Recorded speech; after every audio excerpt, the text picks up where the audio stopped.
नेपाल को जातिवाद, मनुवाद और ब्राह्मणवाद ने बर्बाद कर दिया है।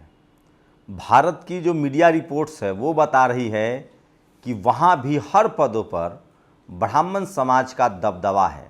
संसद में वो हैं, प्रधानमंत्री वो बनते हैं। मेरे एक जानने वाले हैं जो मेंबर ऑफ पार्लियामेंट रहे हैं, विशंबर पासवान। इन लोगों ने लगातार संविधान बनने के समय बाबा साहब अम्बेडकर के विचारों को वहाँ अपनाया और संविधान में भागीदारी का सवाल उठाया था। ये जो सड़कों पर आप प्रदर्शन देख रहे हैं, इसमें एक जो सबसे बड़े नेता के तौर पे उभरे हैं वो एक बुद्धिस्ट हैं, शाह, जो मेयर का चुनाव जीते हैं काठमांडू से, और वो प्रधानमंत्री बनने के प्रबल दावेदार माने जा रहे हैं। तो इस पूरे मामले को अब भारतीय मनु मीडिया ने भी जातिवाद के एंगल से चलाना शुरू कर दिया। सोचिए, ये एबीपी की सवर्ण ब्राह्मण महिला पत्रकार हैं। खैर, इनको लिख के दिया गया है, वो ये पढ़ रही हैं, लेकिन इन्होंने जो बोला है वो इन्हीं की बात माने। मैं इनकी बात से सहमत नहीं हूँ। कह रही हैं कि वहाँ लगभग 12% जो है ब्राह्मण समाज के लोग हैं और 16% जो है वो क्षत्रिय हैं, यानी 29% खस आर बोलते हैं उसको। जैसे यहाँ आर है वहाँ खस आर है, तो 29% खस आर है। और वही संसद में, वही सेना प्रमुख, वही विधानसभा लोकसभा में सबसे ज़्यादा उनका वर्चस्व है। उन्हीं का बिजनेस है, उन्हीं की ज़मीनें हैं और ये गुस्सा उनके खिलाफ है। ये मेरी रिपोर्ट नहीं है, ये भारत की जो खुद ऑलरेडी मनुवादी चैनल है, मनुवादी मीडिया है, उसकी रिपोर्ट है। तो सोचिए, ये लोग नेपाल के, ये देखिए, ये महिला ब्राह्मण पत्रकार हैं एबीपी न्यूज़ के, इनका ये रिपोर्ट है। ये इनकी पुष्टि कर रही हैं कि नेपाल में प्रधानमंत्री से लेकर सेना प्रमुख सभी बड़े पदों पर केवल ब्राह्मणों का कब्जा था, इसलिए नेपाल में विद्रोह हुआ है। तो भागीदारी का सवाल तो उठ रहा है। वहीं दूसरी तरफ खबरें आ रही हैं कि जो भारत की जो मनुवादी मीडिया है, ये पूरा का पूरा जो प्रदर्शन है वो बहुजन समाज, जिसको SC ST OBC कह सकते हैं। आपको पता है, आप जब सम्राट अशोक का दौर था, सोचिए, जब सम्राट अशोक का दौर था, बुद्ध का जन्म लुम्बिनी में हुआ है, लेकिन बुद्ध की पहचान भारत से है, तब वो भारत का हिस्सा था। मैं बार बार कह रहा हूँ, पाकिस्तान, बांग्लादेश, भारत और नेपाल, इन सब जगह जातिवाद ने बेड़ा गर्क कर दिया है। तो ये बहुत ही खतरनाक है। और ये हैं KP ओली शर्मा, ये प्रधानमंत्री थे, ये फरार हो गए हैं। तो भ्रष्टाचार जातिवादी जो होगा और मनुवादी जो होगा वो सांप्रदायिक भी होगा और भ्रष्टाचार उसके नस नस में भरा होगा। तो नेपाल में आज जो ये हालात बने हैं उसके पीछे जातिवाद और मनुवाद है और लोग बहुत नाराज़ हैं। नेपाल की राजनीति पर हमेशा से पहाड़ी ब्राह्मण और क्षत्रिय जाति के नेताओं का वर्चस्व रहा है। जनजाति, दलित, मधेसी, वहाँ भी आदिवासी हैं, दलित समाज के लोग हैं और मधेसी हैं, और महिलाओं को कभी राजनीति में जगह नहीं मिली। 1990 के बाद से नेपाल में कुल 13 प्रधानमंत्री हुए, जिनमें से 10 पहाड़ी ब्राह्मण और 3 क्षत्रिय जाति से थे।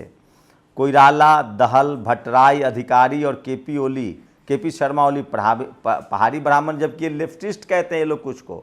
वहाँ भी लेफ्ट हो या कांग्रेस हो, सब ब्राह्मण वर्चस्व है।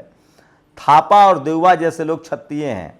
नेपाल में पहली बार JNZ काठमांडू के युवा मेयर बलेन शाह, सोचिए, जिस नेपाल की पहचान बुद्ध से है, जो बुद्ध अब लुम्बिनी जो नेपाल का हिस्सा है, नेपाल एयरलाइंस बुद्धिस्ट है, उसके बावजूद वहाँ हिंदू धर्म की बात कही जा रही है कि नहीं, वो हिंदू राष्ट्र बनेगा। हिंदू राष्ट्र का मतलब मैं बार बार समझा रहा हूँ, मनुवाद और जातिवाद का वर्चस्व, ब्राह्मणवाद का वर्चस्व। युवाओं में लोकप्रिय 35 वर्षीय बलेन शाह हिप हॉप स्टार थे। अगर वो PM बने तो पहले बौद्ध मधेसी गैर सवर्ण प्रधानमंत्री होंगे। क्या नेपाल के पहाड़ी ब्राह्मण ऐसा होने देंगे? तो ये जो तस्वीर है, ये युवा हैं और ये स्वतंत्र इंडिपेंडेंट मेयर का चुनाव जीते हैं काठमांडू से। और उसके बाद बलेन शाह ने जो काम किया वहाँ, सोचिए, वहाँ पहले राजा भी शाह थे। आज नेपाल की सेना ने एक प्रेस कॉन्फ्रेंस की है, उसमें जो पीछे तस्वीर है वो वहाँ के पहले राजा शाह की है। तो बलेन शाह उसी समाज से आते हैं, बुद्धिस्ट हैं और ये बहुजन समाज के हिस्सा है। तो नेपाल में ठीक लगभग जो कास्ट डेमोग्राफी है वो भारत की तरह है और अब तक ब्राह्मण समाज का कब्जा और वर्चस्व रहा है। और इसीलिए ये विद्रोह भी है, क्योंकि इन लोगों ने बाकी लोगों के, जो गरीब लोग हैं, जो लाचार हैं, उनके लिए कुछ नहीं किया और नतीजा आपके सामने है। तो ये बलेन शाह है जो एक स्टार के तौर पे उभरे हैं, नेपाल के बड़े नेता के तौर पे उभरे हैं। बलेन शाह जो हैं वो निर्दलीय इंडिपेंडेंट, इन्होंने काठमांडू का मेयर का चुनाव जीता है। उसके बाद सोचिए, भारत, वहाँ मनुवादी मीडिया का जो गढ़ था उसको भी जला दिया गया है।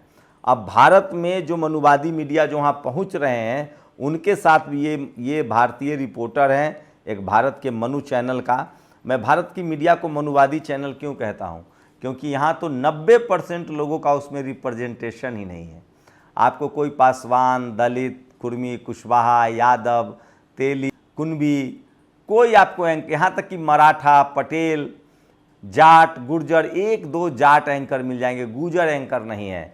तो पूर्ण रूप से ब्राह्मण समाज के जैसे वर्चस्व है भारत की मीडिया पर, वैसे ही नेपाल के सत्ता पर वर्चस्व था, नेपाल की मीडिया पर वर्चस्व था। और सोचिए, अब तक सारे प्रधानमंत्री वहाँ के जनरल और खासकर ब्राह्मण समाज के लोग बनते रहे हैं।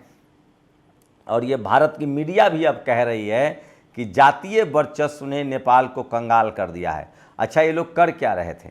ये लोग अपने बच्चों को विदेश में सेटल कर रहे थे, ये लोग अपने बच्चे को विदेश में पढ़ा रहे थे, और नेपाली युवा बेरोजगार था। उसके बाद जब वो विरोध प्रदर्शन करने लगे तो नेपाल के जातिवादी मनुवादियों ने टिकटॉक, चीन से पैसा ले लिया, टिकटॉक शुरू कर दिया, और यहाँ जितने जो सोशल साइट्स थे उस सब को ख़त्म कर दिया है। तो ये सबसे बड़ी वजह है जिस वजह से बड़ा विद्रोह हुआ है। तो आप इसी से अंदाज़ा लगाइए कि दुनिया में कहीं भी मोनोपोली होगी तो इस तरह के हालात बनेंगे। तो नेपाल, आप लोग यहाँ देखिए, भारत में जो जातिवादी मनुवादी सोच के लोग हैं, जो संविधान से सहमत नहीं है, ये लोकतंत्र से सहमत नहीं है, ये बात बात पर बोलेंगे नेपाल में तो नेपाल हिंदू राष्ट्र है, इकलौता हिंदू राष्ट्र है। अब हिंदू राष्ट्र की बात समझ में आई कि 13 में से 10 प्रधानमंत्री सिर्फ ब्राह्मण समाज के, 3 जो है वहाँ के जनरल का खस आरे हुए हैं। तो ब्राह्मण समाज का ही वर्चस्व है और इसीलिए वहाँ बेरोजगारी बढ़ी, एक जाति के लोगों ने नेपाल को लूट लिया, और इसलिए नेपाल की जनता आज सड़कों पर है और वो आगजनी कर रही। लेकिन मुझे लगता है कि उन्हें लोकतंत्र के रास्ते पर चलना चाहिए, डेमोक्रेटिक तरीके से, संवैधानिक तरीके से उनको अपनी बात रखनी चाहिए। आप अपने ही मुल्क को जला देंगे तो आपसे कुछ हासिल नहीं होगा। वहाँ ओली ने इस्तीफ़ा दे दिया है, कहा जा रहा है कि वो नेपाल से दुबई भाग गए हैं। एक पूर्व प्रधानमंत्री की पत्नी को जला दिया गया है। राष्ट्रपति जो हैं वो पडरौल, वो फरार दिख रहे हैं। तो ये रामचंद्र पडरौल, तो ये सूर्य, और वहाँ भी गद्दी छोड़, चोर चोर गद्दी छोड़ के नारे जो हैं वो लग रहे हैं। तो बिल्कुल वहाँ जो जातीय वर्चस्व बना हुआ था उसके खिलाफ ये आंदोलन है, और जातीय वर्चस्व के खिलाफ लोग सड़कों पर हैं। और ये देखिए, मैं बार बार कह रहा हूँ, भारत में लोकतंत्र मजबूत हुआ है क्योंकि संविधान है, और संविधान उन तमाम कम्युनिटी को, तमाम बहुसंख्यक आबादी को जिनके साथ जातिगत भेदभाव हुआ है, उनको मौका देने के लिए ही आरक्षण और रिजर्वेशन का प्रावधान आया है। और आरक्षण की वजह से भारत में लोकतंत्र की जड़ें गहरी हैं। बहुत सारे जातिवादी मनुवादियों ने यहाँ तरह तरह के हथकंडे अपनाए लोकतंत्र को कमज़ोर करने के लिए। आदिवासियों को बंदूक पकड़ा गया नक्सलवादी के नाम पर, दलित पिछड़ों को बंदूक पकड़ाया गया, उग्रवादी बनाया गया। उसके बावजूद बाबा साहब का संविधान और कलम की ताकत, मैं फिर कह रहा हूँ, बाबा साहब का संविधान न होता तो इस देश को भी लोग जाति और धर्मों में बांट कर बर्बाद कर देते। लेकिन भारत में लोकतंत्र की जड़ें गहरी हैं क्योंकि यहाँ संविधान है। अब आप लोग बताइए कि भारत में वो कौन लोग हैं जो संविधान से नफरत करते हैं? भारत में वो कौन लोग हैं जो एक धर्म और एक जाति का देश बनाना चाहते हैं? ऐसे ही लोग नेपाल में थे और उन्हीं के खिलाफ ये प्रदर्शन है, क्योंकि उन्होंने सत्ता को कंट्रोल कर लिया था। एक जाति और एक धर्म के लोगों ने कंट्रोल कर लिया था। अपने ही धर्म के लोगों को वो जगह नहीं दे रहे थे, उनके शिक्षा, अस्पताल पर बात नहीं कर रहे थे, और नेपाल में ये बड़ा विद्रोह हुआ है। वहाँ का जो जातीय वर्चस्व है उस वजह से ये बड़ा विद्रोह हुआ है। ये भारत की मीडिया भी अब बोलने लगी है। लेकिन सोचिए, ये लोग विदेश चले जा रहे हैं, नेपाल जा रहे हैं, जहाँ इनको गालियाँ पड़ रही है मनु मीडिया को, लेकिन पटना में छात्र प्रदर्शन कर रहे हैं 1.5 लाख नौकरी के लिए, वो नहीं दिखाएंगे। जम्मू कश्मीर में छात्र प्रदर्शन कर रहे हैं वो नहीं दिखाएंगे, लेकिन ये नेपाल चले जाएंगे जहां इनको डंडे मारे जा रहे हैं, इनको गाली दी जा रही है। तो ये नेपाल का जो पूरा जो आंदोलन है वो जातिवाद, मनुवाद और ब्राह्मणवाद के खिलाफ है, और जो लोकतंत्र को कमज़ोर कर रहे थे और हिंदू राष्ट्र की बात कर रहे थे। तो ये आज की सबसे बड़ी खबर है। लेकिन सोचिए, भारत की जातिवादी मनुवादी मीडिया नेपाल के जातीय भेदभाव को तो बता रही है, लेकिन भारत के बारे में नहीं बोलती है। नेपाल की बेरोजगारी के बारे में बात कर रही है, भारत के बारे में नहीं बोलती है। हमें, लेकिन मैं फिर कह रहा हूँ, वही देश आगे बढ़ेगा जो डेमोक्रेटिक तरीके से वोट के दम पर सत्ता में बदलाव लाएगा। शुक्रिया। दस्तक की आपसे गुजारिश है कि अगर इसको बचाना चाहते हैं तो नेशनल दस्तक को सब्सक्राइब करने के लिए रेड कलर के सब्सक्राइब बटन को दबाएं, फिर बेल आइकन की घंटी दबाएं। नेशनल दस्तक को बचाने के लिए बहुत जरूरी है कि हर खबर को शेयर करें, लाइक करें, कमेंट जरूर करें।